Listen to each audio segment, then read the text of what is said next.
Welcome to the world of daily life stories. Don't forget to like and subscribe so you don't miss new stories. Enjoy listening. The air inside Belle Étoile, a high-end restaurant nestled in the heart of Charleston, South Carolina, crackled with an energy that came from both elegance and expectation. Waiters moved gracefully between tables, their silver trays balancing crystal glasses and culinary masterpieces. In a corner, a polished grand piano stood unused, its gleaming black surface reflecting the soft, golden light of the chandeliers above. Among the staff, bustling through the evening service was Naomi, a 27-year-old waitress with an easy smile but eyes that hinted at untold depth.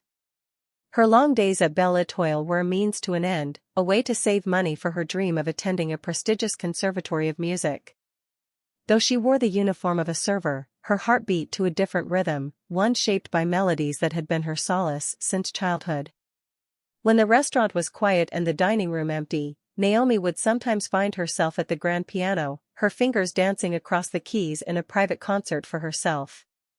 Most of the regulars had no idea of her hidden talent, seeing her as just another employee delivering their steak frites or refilling their glasses. But Naomi had long grown accustomed to being underestimated. Life had taught her to keep her passions private, a secret reserve of strength and joy in a world that often seemed indifferent to her dreams.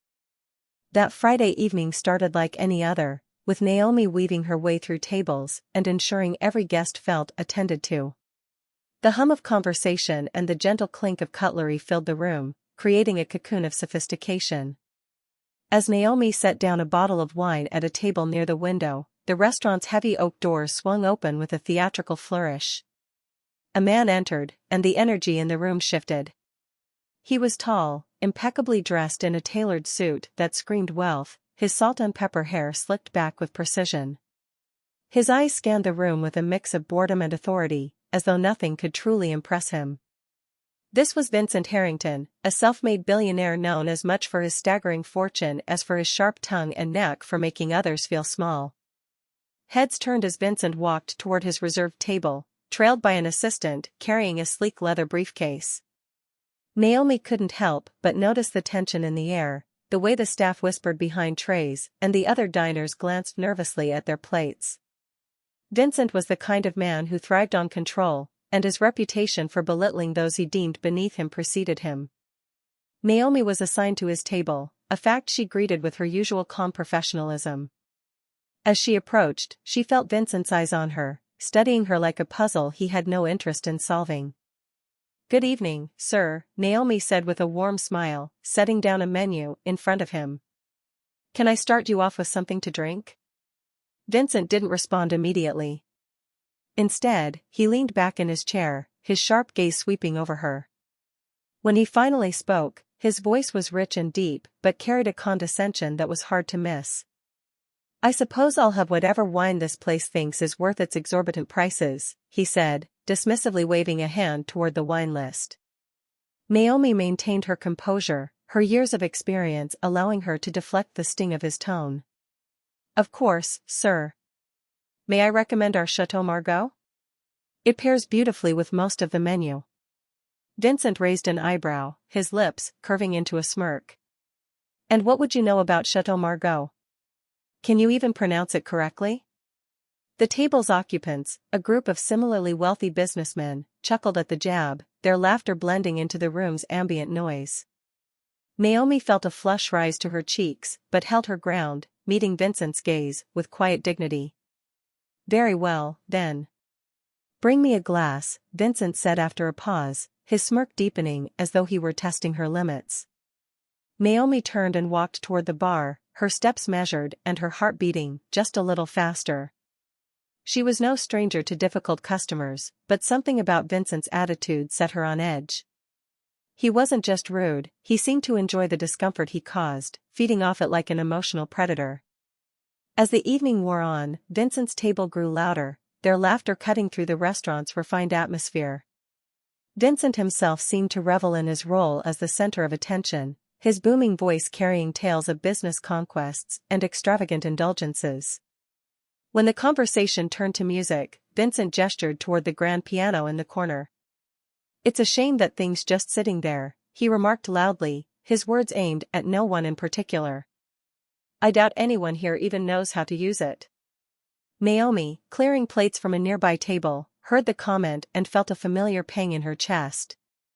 Music was her sanctuary, her identity, and hearing it reduced to a passing insult stung in a way she couldn't fully explain. One of Vincent's companions nudged him with a grin. Maybe you should give it a try, Harrington. Show us if all that wealth translates to talent. Vincent laughed, a deep, mocking sound. Oh, I leave the piano playing to those who have nothing better to do. Like our dear waitress here, he said, his eyes flicking to Naomi as she approached their table with a fresh bottle of wine. The laughter that followed was sharp and stinging, but Naomi didn't flinch. Instead, she straightened her shoulders and met Vincent's gaze head-on. I may not have your wealth, sir, she said, her voice calm but firm. But I believe some things are priceless, like the joy music can bring. The table fell silent, the challenge in her words hanging in the air. Vincent raised an eyebrow, intrigued by her defiance. Then, with a grin that was both cruel and amused, he gestured toward the piano. Well then, he said, leaning back in his chair. Why don't you show us what that joy looks like? Entertain us, miss. Naomi, she said simply, her heart pounding but her resolve unshaken. The restaurant's patrons turned to watch, the air thick with anticipation. Naomi hesitated for only a moment before walking toward the grand piano, her footsteps echoing in the now silent room. She could feel the weight of their gazes, the skepticism, the curiosity. As she sat down and ran her fingers lightly over the keys, she took a deep breath. This was her moment, not to prove anything to Vincent Harrington, but to remind herself of the power she held within. When she began to play, the first notes filled the room like a sunrise breaking over the horizon. And for the first time that evening, Vincent Harrington was speechless. The first note lingered in the air, shimmering like a droplet of light, before cascading into a river of sound that filled every corner of the restaurant. Naomi's hands moved fluidly across the keys, her fingers striking with a combination of precision and emotion that seemed almost otherworldly. The melody began softly, a tender and contemplative piece that spoke of longing, as though she were pouring her own dreams and struggles into the music. The room, which moments earlier had been buzzing with chatter and the clinking of glasses, was now utterly silent. The patrons, from well-dressed couples on romantic dates to business executives entertaining clients, sat spellbound, their attention glued to the young waitress at the piano. Even the servers, who had initially exchanged confused glances when Naomi was called to play, paused mid-task, trays in hand, to listen. The restaurant transformed from a bustling dining room into an intimate concert hall, every heart hanging on the notes that seemed to tell a story no words could capture. Vincent Harrington sat at his table, his smirk frozen and his body leaning slightly forward. It was as if he were trying to decipher the enigma unfolding before him. He had expected a simple tune, perhaps a clumsy attempt at a nursery rhyme or a rendition of a popular melody. What he hadn't anticipated was this, a performance that seemed to reach into his very soul. The arrogance in his expression began to falter, replaced by something he rarely experienced, awe. Naomi's music shifted, growing bolder and more intricate. Her hands danced across the keys, weaving a tapestry of sound that carried the room from melancholy to hope, from despair to triumph. It was a piece of her own creation, something she had composed in the quiet moments of her life when the world felt too overwhelming. Every note was a piece of her, a testament to the battles she had fought, the dreams she refused to abandon, and the resilience that had carried her through. As she played, Naomi felt the weight of the moment but did not falter.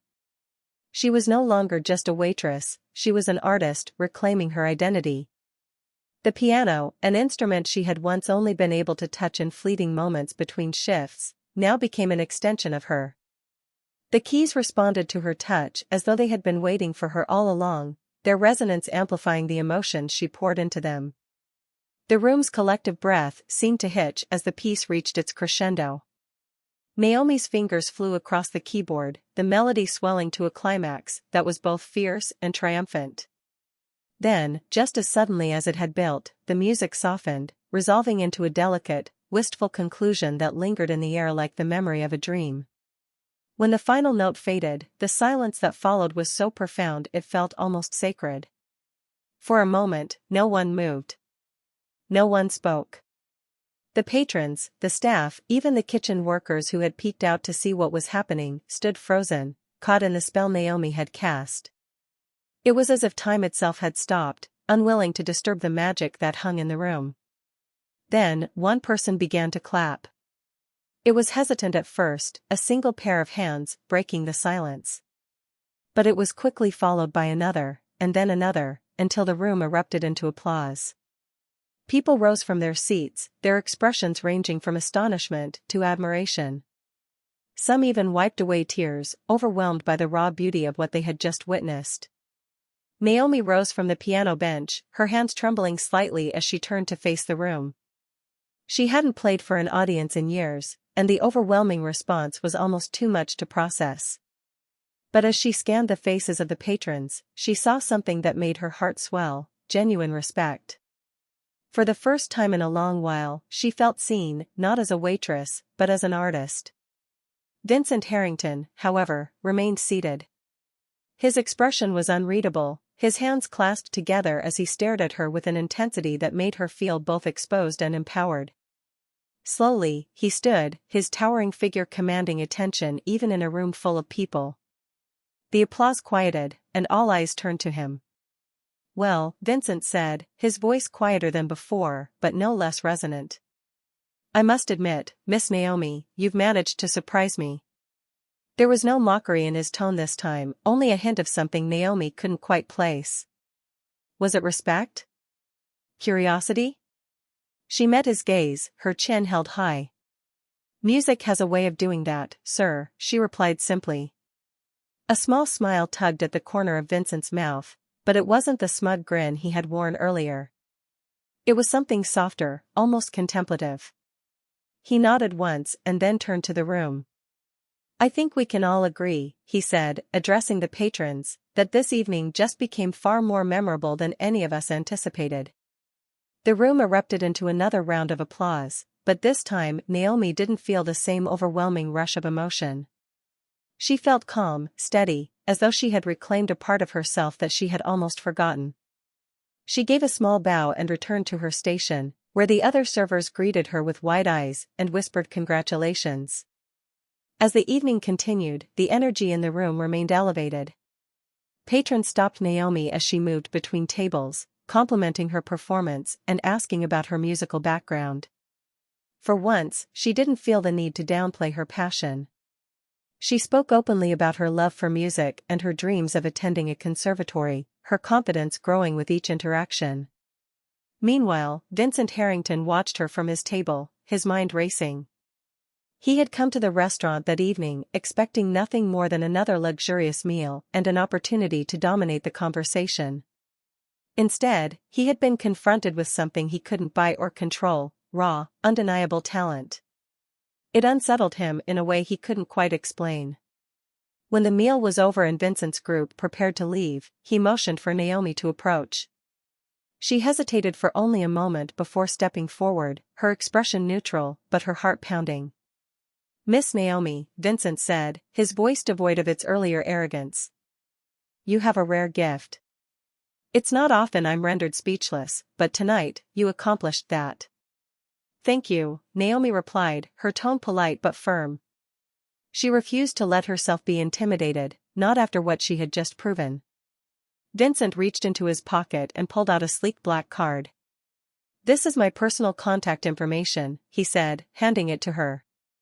"If you ever decide you're ready to take your talent to the next level, I might be able to help." Naomi took the card, her fingers brushing against the embossed letters that spelled out his name. She studied it for a moment before looking back at him. "I appreciate the offer, Mr. Harrington," she said carefully. "But I've learned tonight that I don't need anyone else's validation to pursue my dreams." A flicker of surprise crossed Vincent's face, followed by a slow nod of acknowledgement. "Fair enough," he said, slipping his hands into his pockets. "But if you change your mind, the offer stands." With that, he turned and walked out of the restaurant, leaving Naomi standing there with the card in her hand and a newfound sense of clarity in her heart. She knew the path ahead wouldn't be easy, but for the first time, she felt ready to face it on her terms. As the door swung shut behind Vincent, Naomi slipped the card into her pocket. She didn't know if she would ever use it, but it didn't matter. What mattered was that tonight, she had reclaimed her voice, her power, and her dreams. And no one, not even a man like Vincent Harrington, could take that away from her. Naomi arrived home that night to her modest apartment, the faint echo of applause still ringing in her ears. The space was small but cozy, filled with second-hand furniture and the personal touches that reflected her artistic soul, thrifted artwork on the walls, a stack of sheet music spilling over a corner desk, and her prized keyboard tucked near the window. As she dropped her bag onto the worn-out couch, her mind replayed the evening's events. The grand piano, the captivated audience, the look on Vincent Harrington's face, it all felt surreal. She had always known her music was powerful, but to see how it moved an entire room was a revelation. Yet, beneath the pride and satisfaction, there lingered an uncertainty. Vincent's offer sat heavily in her pocket, his sleek black card a tangible reminder of a door she wasn't sure she wanted to open. Pulling the card out, she studied it under the soft glow of her desk lamp. The embossed letters of his name, Vincent Harrington, seemed to shimmer, daring her to take the next step. But Naomi hesitated. People like Vincent were used to having control, to molding the world to their will. She couldn't help but wonder if his offer was genuine or just another way to assert his dominance over her. The thought unsettled her. The next morning, Naomi woke early, her body still buzzing with energy from the night before. Saturdays were her day off, and she usually spent them practicing on her keyboard or volunteering at the local community center, where she taught children basic piano skills. Today, however, she felt a pull to do something different. The memory of playing the grand piano lingered like a sweet melody she couldn't shake. She decided to visit an old friend, Mr. Ellison, her former music teacher and one of her earliest mentors. Mr. Ellison lived in a quaint house on the edge of town, surrounded by a garden that seemed to bloom in every season. He had been retired for years, but his love for music remained undiminished. Naomi often sought his advice when she felt lost or uncertain, and today was no exception. As she knocked on the door, the familiar strains of classical music drifted out from inside. Mr. Ellison opened the door, his face lighting up with a warm smile. He was a man in his 70s, his silver hair neatly combed and his eyes sharp with wisdom. "Naomi, my dear," he said, ushering her inside. "What a lovely surprise. Come in, come in." The cozy living room was filled with the scent of freshly brewed tea and the sight of countless music books stacked in neat piles. Naomi settled into her usual spot on the couch while Mr. Ellison poured her a cup of tea. "What brings you here today?" he asked, sitting across from her. "You look like you've got something on your mind." Naomi hesitated for a moment before recounting the events of the previous night. She told him about the restaurant, the piano, the performance, and Vincent Harrington's unexpected offer. Mr. Ellison listened intently, nodding at times, but never interrupting. When she finished, he leaned back in his chair, a thoughtful expression on his face. "It sounds like you made quite an impression," he said finally. "And it's no small thing to catch the attention of someone like Vincent Harrington." "I know," Naomi said, her fingers tracing the rim of her teacup. "But that's what worries me. I don't know if I can trust him. What if he just sees me as some novelty or a way to boost his own ego?" Mr. Ellison smiled gently. "That's a valid concern, Naomi. People like him often operate in a world where power and control take precedence over genuine connection. But the question isn't whether you can trust him, it's whether you trust yourself." Naomi looked at him, puzzled. "What do you mean?" "I mean that this is your journey," he said, his voice steady. "Vincent Harrington might offer you resources or opportunities, but at the end of the day, you're the one who decides how far you'll go and on what terms. You've proven that your talent can stand on its own. The real question is whether you're ready to take the risks that come with pursuing your dreams." The words resonated deeply with Naomi. She realized that her hesitation wasn't just about Vincent, it was about her own fear of stepping into the unknown. She had spent so much time hiding her talent, playing it safe, that the idea of embracing her potential felt both thrilling and terrifying. After spending the afternoon with Mr. Ellison, Naomi left feeling more grounded but still uncertain about her next move. She decided to take a walk through the city, letting her thoughts wander as she navigated the bustling streets. Her feet eventually led her to a small park where a group of street performers was playing music. Their energy was infectious, their joy palpable, and Naomi found herself smiling as she watched. One of the performers, a young man with a battered guitar, caught her eye. He grinned and motioned for her to join them.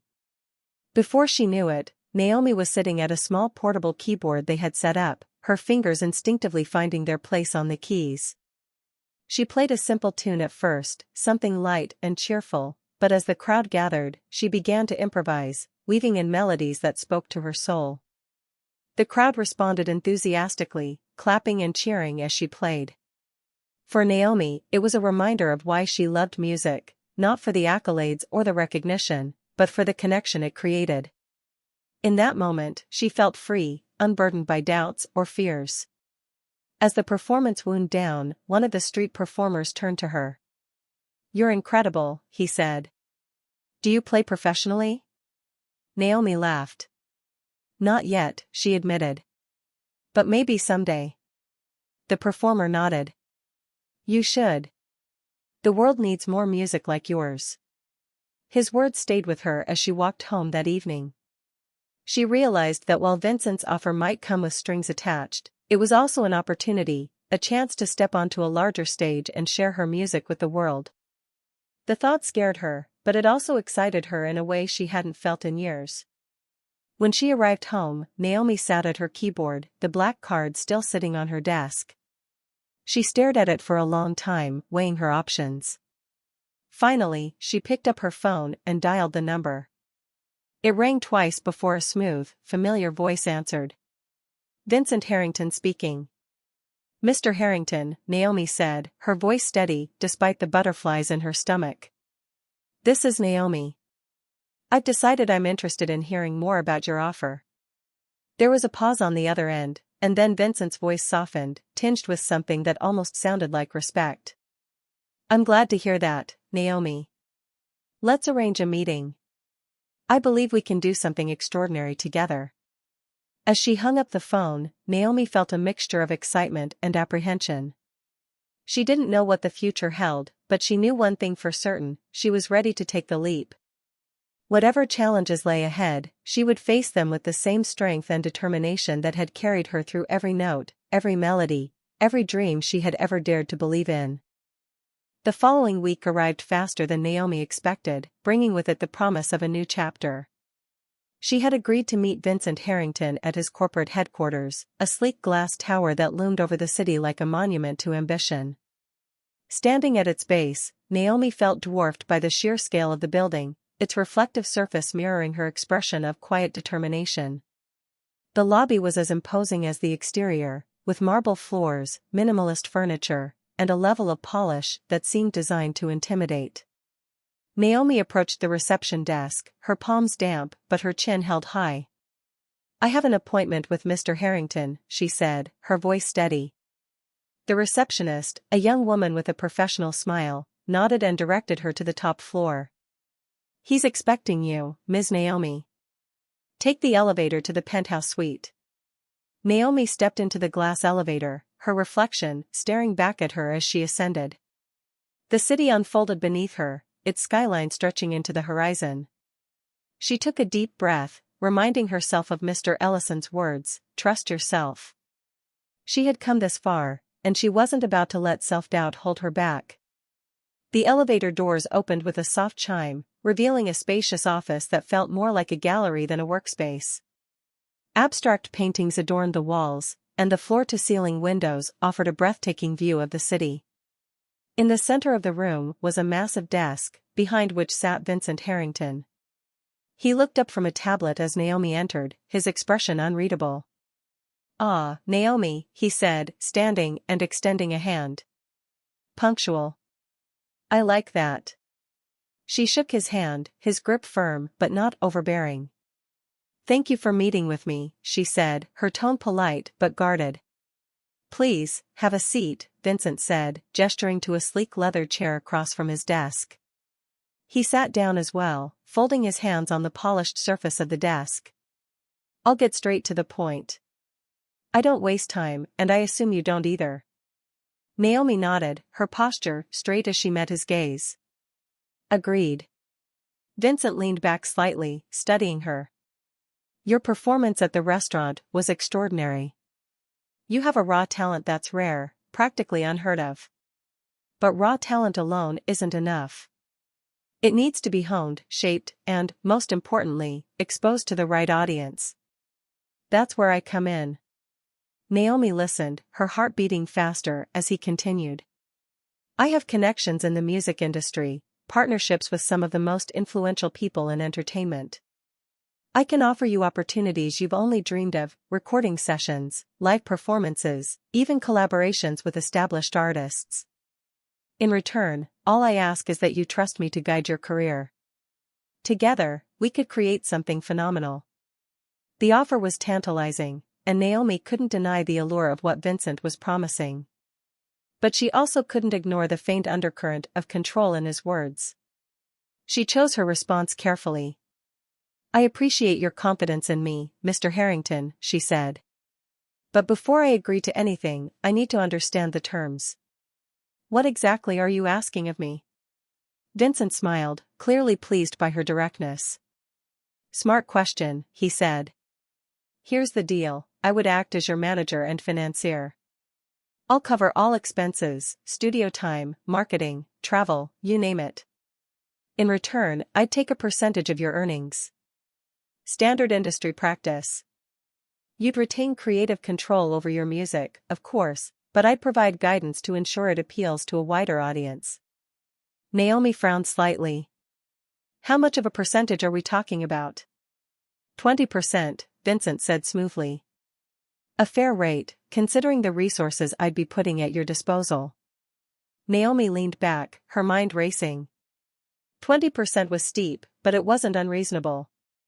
Still, there was something about Vincent's polished demeanor that made her cautious. She decided to test him. "And what happens if I decide to part ways down the line?" she asked. "Would there be any restrictions on my career?"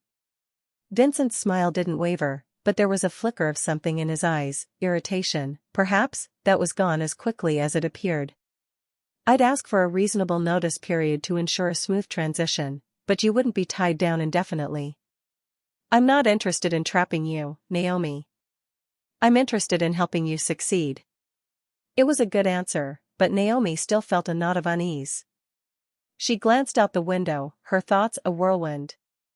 On one hand, this was the kind of opportunity she had dreamed of, a chance to take her music to a global stage.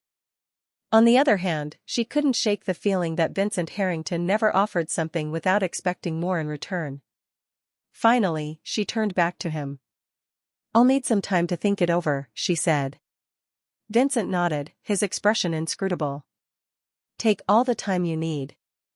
But keep in mind, opportunities like this don't come around often." Naomi rose to her feet, and Vincent stood as well. He extended his hand again, and she shook it, her grip firm. "Thank you for your time," she said. As she left the office and descended in the elevator, Naomi's mind was a storm of conflicting emotions. The offer was tempting, but she couldn't ignore the nagging sense that there was more to Vincent Harrington's generosity than met the eye. That evening, Naomi returned to the community center, seeking solace in the simplicity of teaching children to play the piano. The room was filled with laughter and the occasional wrong note, but it was a sanctuary for her, a place where music was pure and untainted by ambition. As the last student left, Naomi sat alone at the piano, her fingers drifting over the keys in an improvised melody. She thought of the countless hours she had spent practicing, the sacrifices she had made, and the dreams she had nurtured. She thought of Vincent's offer and the promise it held, but also the potential cost. Her thoughts were interrupted by the sound of footsteps. She turned to see Mrs. Alvarez, the director of the community center, standing in the doorway. A kind woman in her 60s, Mrs. Alvarez had always been one of Naomi's biggest supporters. You looked deep in thought, Mrs. Alvarez said, walking over. Everything okay? Naomi hesitated before sharing the details of Vincent's offer. Mrs. Alvarez listened quietly, her expression thoughtful. It's a big decision, Mrs. Alvarez said when Naomi finished. But remember, Naomi, success isn't just about reaching the top. It's about staying true to yourself along the way. The words resonated deeply with Naomi. She realized that no matter what she chose, her integrity and authenticity were non-negotiable. If she accepted Vincent's offer, it would be on her terms, not his. That night, Naomi sat at her keyboard, composing a new piece. It was a reflection of her journey, a blend of hope, uncertainty, and determination. As the melody took shape, she felt a sense of clarity wash over her.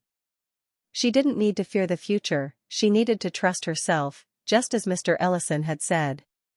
By the time the piece was finished, Naomi knew what she had to do. The following morning, Naomi stood at the edge of a decision she could no longer postpone. The new piece she had composed the previous night, a heartfelt reflection of her journey and resilience, echoed in her mind as she prepared herself for what lay ahead. She knew she couldn't allow fear or hesitation to dictate her future. Today was the day she would face Vincent Harrington again, but this time on her own terms. She dressed carefully, opting for a simple yet elegant outfit that reflected her personality without trying to impress. She wanted to appear confident but not contrived, a representation of her authentic self. Before leaving her apartment, she glanced once more at the music sheets spread across her desk. They were a reminder of why she was doing this, not for fame or fortune, but for the love of music and the dream of sharing it with the world. When she arrived at Vincent's office, the same glass tower she had visited days earlier, the imposing structure no longer felt as daunting. She walked into the lobby with purpose, greeted the receptionist with a calm smile, and stepped into the elevator. This time, she felt no need to rehearse her words. She trusted that she would know what to say when the moment came. Vincent was waiting for her in the penthouse suite, seated at his desk with a cup of coffee in hand. He stood as she entered, his expression neutral, but expectant. Naomi noticed the slight tilt of his head, as if he were trying to gauge her mood, before she even spoke. "Naomi," he said, gesturing toward the chair in front of his desk. "Welcome back. I take it you've had time to consider my offer." She nodded, taking a seat but not leaning back. Her posture was straight, her hands resting lightly on her lap. "I have," she said. "And I appreciate the opportunity you're offering. It's clear you believe in my talent, and that means a lot to me. But before we move forward, I need to make something very clear." Vincent raised an eyebrow, intrigued. "Go on." Naomi took a deep breath, her gaze steady. "I won't compromise who I am or what my music represents. If we're going to work together, it has to be a partnership, not a dictatorship. I'll accept guidance and resources, but my creative vision remains mine. If that's something you can't accept, then I'm willing to walk away." The room fell silent for a moment, the weight of her words hanging in the air. Vincent studied her, his sharp eyes narrowing slightly, but not with anger. If anything, he seemed impressed.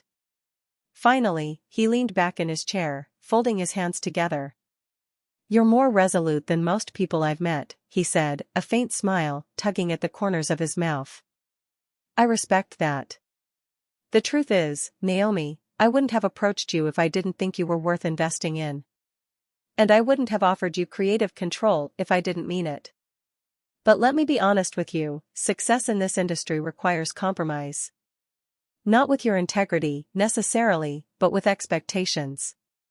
If you can't handle that, even the best talent won't be enough." Naomi nodded, appreciating his candor. "I understand that," she said. "I'm not afraid of hard work or compromise when it makes sense. But I need to know that we're aligned, that your vision for my career isn't about turning me into something I'm not." Vincent chuckled softly, shaking his head. "You're quite the negotiator, aren't you?" "Fine, Naomi. We'll do this your way, for now. But I'll warn you, the road ahead won't be easy. There will be moments when you'll question everything, including me. If you're ready for that, then I'm ready to make good on my promise.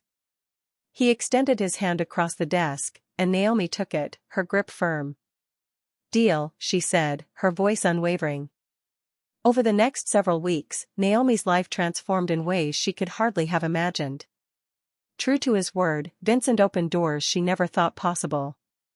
She found herself in professional recording studios, collaborating with top-tier musicians and producers who treated her with genuine respect.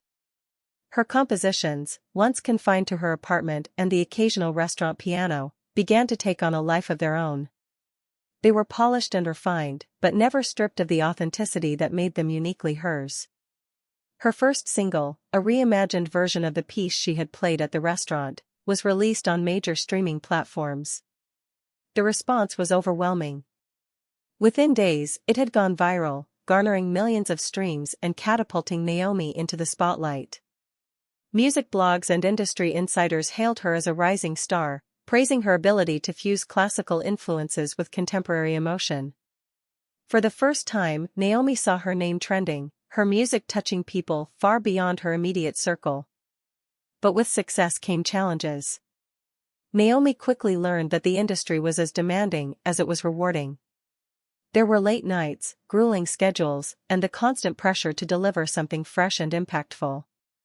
There were also moments of self-doubt, times when she wondered if she was truly ready for the path she had chosen.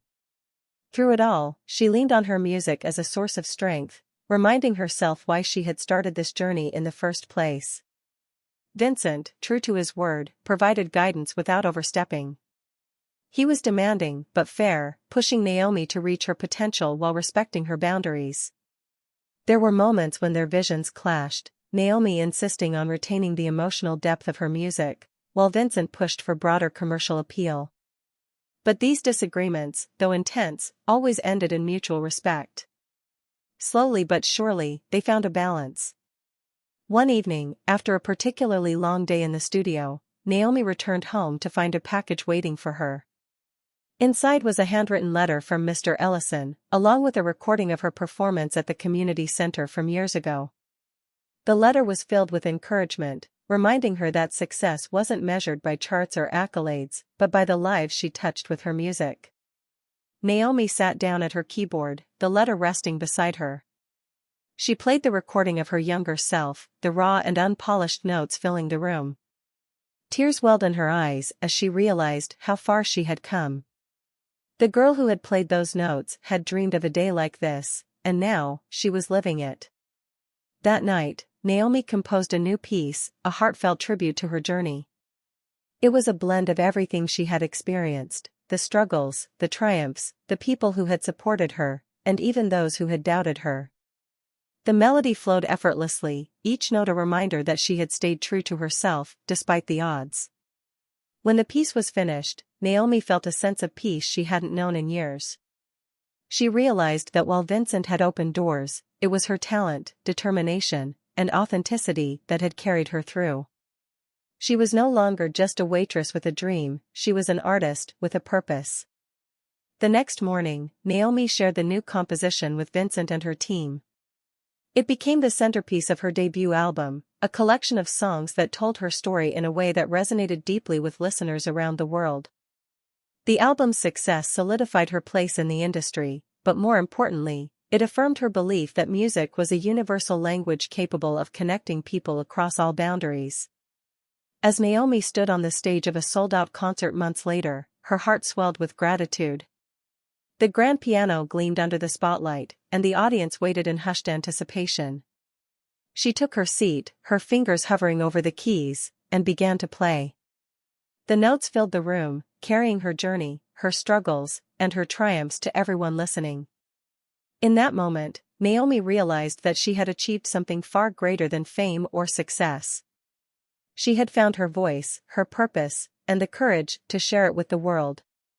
And as the final note faded into the silence, the applause that followed was not just for her music, it was for the spirit of a woman who had dared to dream and refused to give up.